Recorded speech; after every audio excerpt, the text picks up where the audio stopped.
As-tu déjà réfléchi à comment un seul modèle de voiture peut suffire à détruire des décennies de travail, des milliards d'investissements et la réputation de toute une marque? Certaines voitures n'ont pas simplement échoué, elles ont entraîné leurs fabricants dans l'abîme. Aujourd'hui, nous entamons un voyage à travers de telles histoires, en commençant par la 10e place, pour arriver à la voiture qui est devenue le symbole du plus grand désastre automobile de tous les temps. Top 10, Chevrolet SSR. Le Chevrolet SSR devait être une déclaration audacieuse, un mélange de design nostalgique et de technologie moderne. Un pick-up cabriolet inspiré des années 1950, conçu comme un véhicule de style de vie pour les personnes qui voulaient se faire remarquer.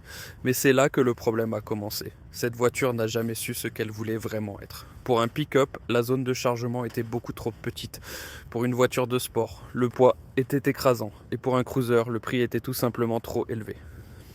La construction du toit escamotable réduisait l'espace de rangement déjà limité, tandis que le châssis massif étouffait toute dynamique dans l'œuf. Les acheteurs ne comprenaient pas pourquoi ils devaient payer autant pour un véhicule qui ne convainquait dans aucun rôle.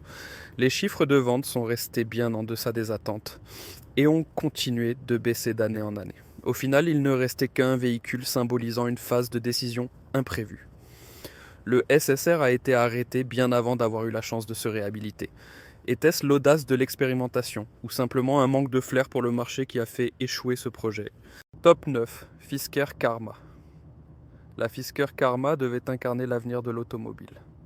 Élégante, soucieuse de l'environnement, technologiquement avancée et luxueuse à la fois. Dès le premier regard, tout semblait parfait. Silhouette basse, matériaux de haute qualité. Un concept de propulsion innovant. Mais derrière cette façade impressionnante se cachaient des problèmes massifs. La technologie était immature, la fiabilité médiocre, et les pannes survenaient dès les premières livraisons. Les rappels se sont multipliés, les rapports de défaillance ont rapidement circulé et ont durablement endommagé la confiance des acheteurs potentiels. À cela s'ajoutaient des retards de livraison de composants clés qui ont constamment interrompu la production. Les réserves puis sursades financières ont été fondues, tandis que les attentes pour un produit révolutionnaire sont restées insatisfaites. Au final, il est resté une magnifique voiture qui n'a jamais atteint la maturité que ses ambitions promettaient. Ouais. La Karma est devenue un avertissement que le design seul ne peut pas sauver une entreprise. Combien d'innovation est trop précoce? Et quand l'avenir devient-il un piège financier? Top 8. Renault Alliance. La Renault Alliance a commencé avec de grands espoirs. Elle devait allier efficacité, confort et technologie moderne dans un ensemble abordable et atteindre de nouvelles catégories d'acheteurs. Au début, le plan semblait fonctionner. Les éloges des médias et la curiosité des clients assurant un bon démarrage. Mais après peu de temps, des faiblesses graves sont apparues. La qualité de fabrication laissait énormément à désirer. La rouille apparaissait tôt. Les problèmes électriques étaient monnaie courante et de nombreux véhicules semblaient déjà usés après quelques années. Ce qui était conçu comme un projet collaboratif intelligent s'est rapidement transformé en un cauchemar de réclamation et de perte de confiance. Les acheteurs se sont sentis trompés, les ateliers étaient débordés, et la bonne réputation s'est effritée plus vite que prévu. Les chiffres de vente se sont effondrés, tandis que les coûts continuaient d'augmenter. Au final, il est resté un modèle qui non seulement a déçu les clients, mais a également anéanti des plans à long terme. L'Alliance montre à quelle vitesse un démarrage prometteur peut se transformer en déception. Quand l'optimisme bascule-t-il dans la désillusion et le réalise-t-on toujours trop tard? Top 7. Cadillac Cimarron. La Cadillac Cimarron est considérée à ce jour comme l'une des décisions les plus néfastes pour sa marque. Elle devait attirer de nouveaux acheteurs plus jeunes et permettre l'entrée dans un segment plus compact. Mais au lieu d'offrir de l'innovation, le véhicule ressemblait à un compromis sans âme. La technique et la structure de base différaient à peine de modèles nettement moins chers, tandis que le prix était considérablement plus élevé.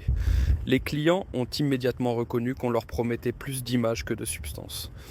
Les matériaux semblaient bon marché, l'expérience de conduite peu inspirée et l'ambition ne correspondaient pas à l'identité de la marque. Les critiques furent acerbes et la confiance subit des dommages durables. Pire encore fut l'impact à long terme. La Cimarron remettait en question ce que la marque représentait réellement. De nombreux acheteurs potentiels se sont détournés et ont cherché des alternatives. Cette voiture n'a pas seulement ruiné les chiffres de vente, elle a également endommagé une image construite sur des décennies. Un seul modèle peut-il vraiment détruire toute une promesse de marque, ou n'était-ce que le début d'un problème plus vaste? Top 6. Yugo GV. Le Yugo GV a été vendu comme une promesse, une nouvelle voiture pour presque toutes les bourses. Le prix bas a suscité une énorme attention et a éveillé l'espoir d'une mobilité sans grandes entraves. Mais après peu de temps, la dure réalité s'est manifestée. La performance était faible, la finition effroyablement défectueuse, et les défauts techniques apparaissaient avec une fréquence inquiétante. Les pannes électriques, les problèmes mécaniques et une construction globalement fragile ont fait de chaque trajet un risque. Au début, le prix a attiré de nombreux acheteurs, mais les mauvaises expériences se sont rapidement répandues. Les réparations sont devenues la règle, la confiance l'exception. Le Yugo GV est devenu synonyme de solution bon marché aux conséquences fatales. Ce qui était conçu comme une entrée audacieuse s'est transformé en une avalanche de moqueries, de rappels et de pertes financières. Au final, ce modèle n'a pas seulement nui aux ventes, mais a durablement détruit la réputation de son fabricant. Le prix bas était-il vraiment un avantage s'il était acquis à un coût si élevé? Top 5. BMW 507. La BMW 507 est un parfait exemple que la beauté seule ne suffit pas. Ce véhicule était élégant, fait main, et au premier coup d'œil, un rêve d'aluminium et de courbe. Il devait séduire de nouveaux acheteurs et ouvrir la voie vers une ligue supérieure. Mais derrière sa forme intemporelle se cachait un désastre économique. La production était extrêmement complexe. Chaque voiture individuelle entraînait des coûts énormes. Le prix de vente ne cessait d'augmenter, tandis que la demande restait bien en deçà des attentes. Au lieu de bénéfices, chaque exemplaire vendu générait des pertes. Le fardeau financier a grandi et a mené l'entreprise au bord de l'effondrement. Seule une aide extérieure a permis d'éviter le pire. Ironiquement, la 507 est aujourd'hui une pièce de collection recherchée et une icône du design. Mais à l'époque de sa création, c'était une expérience risquée, aux conséquences presque fatales. Combien d'idées parfaites ont échoué parce que la rentabilité a été sous-estimée? Top 4. Tucker 48. La Tucker 48 était plus qu'une simple voiture. Elle était une promesse d'un avenir entièrement nouveau, des idées de sécurité innovantes, une technologie inhabituelle et un design en avance sur son temps ont suscité un énorme intérêt. Mais la vision seule ne suffisait pas. Le développement a englouti des sommes colossales, tandis que la production a été chaotique dès le début.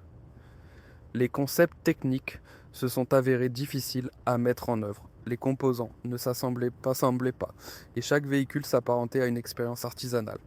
Simultanément, la pression financière augmentait, les investisseurs devenaient impatients et les doutes circulaient. Des enquêtes et des accusations publiques ont paralysé l'entreprise avant même qu'elle ne puisse se stabiliser. Bien que le fondateur ait finalement été acquitté, la confiance était déjà détruite. La production s'est arrêtée après seulement quelques véhicules, et une grande promesse est restée non tenue. La Tucker 48 soulève encore aujourd'hui la question de savoir si elle était une victime visionnaire de circonstances extérieures ou un projet trop ambitieux dès le départ. Top 3. Bricklin SV1. La Bricklin SV1 devait devenir la voiture de sport la plus sûre de son époque, tout en séduisant par son design futuriste. Des portes papillons, des formes audacieuses et une structure de sécurité massive ont attiré l'attention. Mais derrière l'aspect spectaculaire se cachait une réalité pleine de problèmes. La fabrication était incohérente, les matériaux semblaient inachevés, et les pannes techniques faisaient partie du quotidien. Les portes complexes, en particulier, sont rapidement devenues une nuisance car elles tombaient souvent en panne et les réparations étaient coûteuses. Les processus de production n'ont jamais fonctionné sans accroc, ce qui a fait exploser les coûts. En même temps, le prix de vente ne cessait d'augmenter, tandis que la confiance et la demande diminuaient. En très peu de temps, il fut clair que les revenus ne seraient pas suffisants pour sauver le projet. La Brickline SV1 a disparu presque aussi vite qu'elle était apparue. Elle reste un exemple que les bonnes intentions et les idées passionnantes n'ont guère de chance sans une mise en œuvre solide. À quel point la sécurité est-elle vaine si les fondations ne sont pas solides? Top 2 DeLoreans DMC-12. La DeLorean DMC-12 est l'une des voitures ratées les plus célèbres de l'histoire. Sa carrosserie en acier inoxydable, ses portes papillons et son allure futuriste lui donnaient l'impression d'un véhicule venu du futur. Les attentes étaient énormes, la réalité décevante. Les performances restaient bien, en deçà des ambitions sportives. L'accélération semblait lente et le comportement routier a déçu de nombreux acheteurs. À cela s'ajoutaient des problèmes de qualité massifs, portes qui fuient, défauts électriques et une finition qui ne justifiait pas le prix élevé. La production était coûteuse et inefficace, tandis que les chiffres de vente chutaient rapidement. Les difficultés financières se sont aggravées jusqu'à ce qu'un scandale spectaculaire détruise définitivement la confiance. Bien que le fondateur ait été acquitté par la suite, les dommages étaient irréparables. L'entreprise s'est effondrée, des milliers de véhicules sont restés invendus, et un rêve ambitieux s'est terminé brutalement. Ironiquement, la DMC-12 est devenue plus tard une icône, mais économiquement, elle fut un désastre. À quelle fréquence une apparence visionnaire dissimule-t-elle des faiblesses fondamentales ? Top 1. Hetzel. L'Hetzel est encore aujourd'hui le symbole ultime d'un échec automobile. Des années de préparation, d'énormes investissements et une campagne marketing sans précédent devaient garantir une entrée parfaite sur le marché. Tout était planifié, analysé et promu. Mais lorsque la voiture est finalement apparue, les acheteurs ont réagi avec rejet. Le design semblait déroutant, les détails techniques provoquaient des irritations et la qualité de fabrication décevait. À cela s'ajoutait un moment défavorable, où la clientèle devenait plus prudente et remettait en question les grandes promesses. Les chiffres de vente sont restés dramatiquement en deçà des attentes, les pertes ont explosé et le projet a été abandonné après peu de temps. Le coût financier fut colossal, mais les dommages à l'image furent encore plus importants. Le nom lui-même est devenu synonyme d'échec. L'Hetzel montre que même une planification parfaite ne garantit pas le succès si le produit ne correspond pas au marché. Pour finir, la question demeure. Lequel de ces véhicules t'a le plus surpris ? Si tu as aimé ce voyage à travers les plus grandes erreurs automobiles, alors like la vidéo. Et abonne-toi à la chaîne pour ne manquer aucune autre histoire de ce genre. En conclusion, il reste une constatation simple mais inconfortable. Même de grandes visions, des budgets colossaux et un marketing parfait peuvent échouer si un produit ne convainc pas les gens. Ces voitures sont plus que de simples erreurs de calcul, ce sont des avertissements du passé. Lequel de ces modèles t'a le plus surpris ou choqué ? Écris-le dans les commentaires ci-dessous. Si tu aimes ces histoires de l'histoire automobile, alors laisse un like, abonne-toi à la chaîne et accompagne-nous dans d'autres voyages à travers la gloire, l'échec et les légendes oubliées.